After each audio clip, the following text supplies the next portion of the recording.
everyone, our story today is called Ming's Teacher. A long time ago, in a small town in China, there lived a man named Cheng who trained dogs.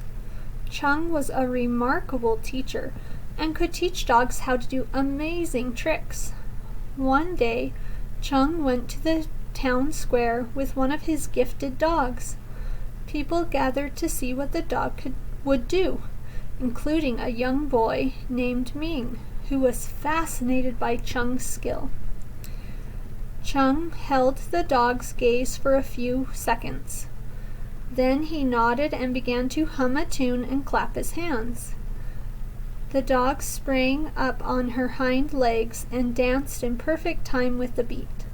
After the performance, Cheng rewarded the dog with a small treat and patted her head to show his approval.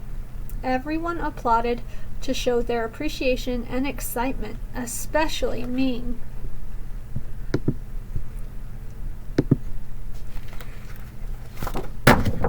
More than anything, Ming wanted to have the same career as Cheng. I want to learn how to train dogs the way Cheng does, Ming thought. After all, how hard can it be?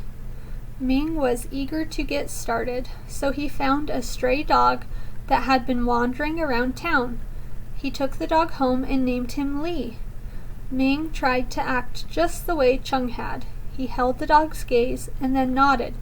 "Dance for me, Li," Ming commanded in a loud voice. He hummed a tune and clapped his hands, the way Cheng had, but Li responded by looking confused and scared. "Dance, Li, dance for me, you silly dog," he urged more loudly. However, the poor dog detected the anger in Ming's voice, and he ran behind a tree and hid.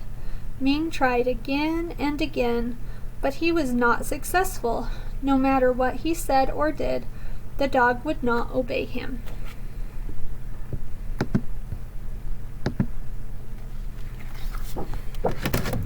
Now Ming was totally confused and frustrated. He thought he was doing exactly what Cheng had done. "Why isn't it working for me?" he asked himself. So he went to see Cheng to ask for his advice, and he brought Li with him. "Master, I have been watching you for a long time. Dogs always obey you. However, this dog pays no attention to what I say. I do not know what I am doing wrong." "My dear boy, you want this dog to perform tricks," replied the wise man. "But what have you done for the dog? Are you kind to him? Do you soothe him when he is scared? Are you patient with him? Do you reward him when he does well?" Ming listened carefully to Cheng's questions. Then he nodded and smiled. "I understand what you're saying," he said. "Thank you, my teacher." He couldn't wait to try the tricks again with Li.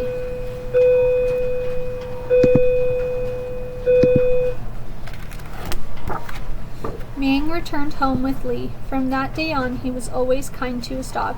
He petted him often, he played with him, and he gave him good food to eat. Soon the dog grew to love and trust Ming.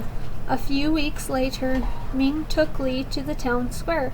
Several people gathered to watch them. Ming stroked Li's head and smiled at him. He held the dog's gaze for a few seconds.